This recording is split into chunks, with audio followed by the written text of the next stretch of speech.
বর্তমানে অবর্ণনীয় ঘটনা ঘটতেছে বাংলাদেশে।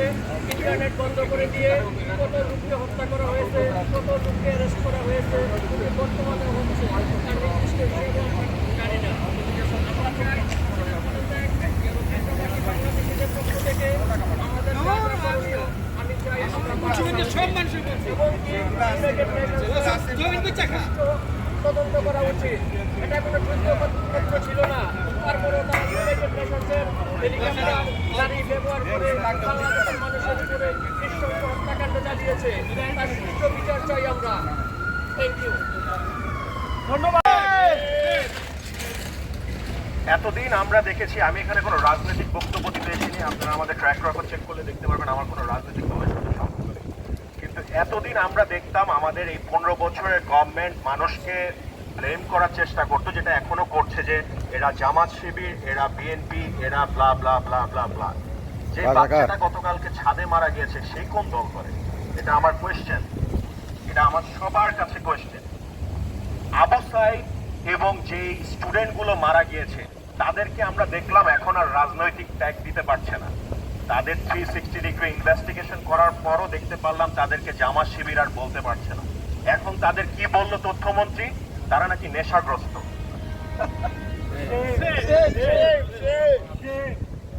একটা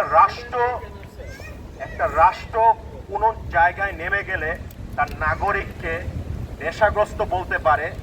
এবং আমরা যেটা গত কয়েকদিন ধরে দেখলাম, এখন এই রাষ্ট্র বিজি হয়ে গিয়েছে তার উন্নয়ন, যেগুলো ফুলি ফুটিয়ে গত 15 বছর ক্ষমতায় টিকে আছে সেইগুলোর পিছে পড়ে আছে। আমরা দেখলাম কি, যে তারা আজকে মেট্রোলের সামনে গিয়ে কান্নাকাটি করছে। আমরা দেখলাম কি, তারা পদ্মা সেতুর কিছু হয়ে যায়নি দেখে কান্নাকাটি করছে। একটা রাষ্ট্রের সবচেয়ে দামি সম্পদ কি? জনগণ। একটা মানুষের কি জীবন টাকা দিয়ে বানানো যায়, নাকি একটা মেট্রো রেল টাকা দিয়ে বানানো যায়? মেট্রো রেল টাকা দিয়ে বানানো যায়। কিন্তু আমরা দেখছি কোথায় গিয়ে তারা কাঁদছে। তাদের ম্যান্ডেটটা কি? গত 15 বছর তারা দুটো ম্যান্ডেটের উপর বেঁচে ছিল। একটাও ছিল মুক্তিযুদ্ধের চেতনা, আরেকটা ছিল উন্নয়ন। আমরা মুক্তিযুদ্ধের চেতনা দেখলাম, সারা দেশের জনগণকে তারা রাজাকার বলে সেই মুক্তিযুদ্ধের চেতনাকে মাটির সাথে মিশিয়ে দিয়েছে। এখন আর মুক্তিযুদ্ধরা এখন লজ্জা পায় যে তারা এই দেশের জন্য যুদ্ধ করেছিল। আর দেখলাম কি, প্রাইম মিনিস্টারের পিয়ন 400 কোটি টাকা দিয়ে পালিয়ে গিয়ে তারা তাদের এই উন্নয়নও যে একটা মুখের বুলি ছিল সেটাকেই তারা প্রমাণ করলো। আমি দল বুঝি না, আমি আওয়ামী লীগ, বিএনপি, ছাত্রলীগ, ছাত্র দল, ছাত্র শিবির, বৈষম্য বিরোধী ছাত্র আন্দোলন কিছুই বুঝি না।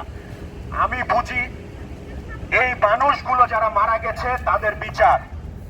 আমি শুধু এটাই বুঝি যে এই মানুষগুলো যারা মারা গেছে তাদের বিচার। এবং আমি জানি এই ফ্যাসিস্ট যখন থাকে তখন ওই বিচার এভাবে কখনোই চাওয়া যায় না। আপনি বিচার কার কাছে যাবেন? আপনি গত 4-5 দিন টিভিতে দেখেননি সময় টিভি কি করলো? আপনি তাদের কাছে বিচার আশা করছেন?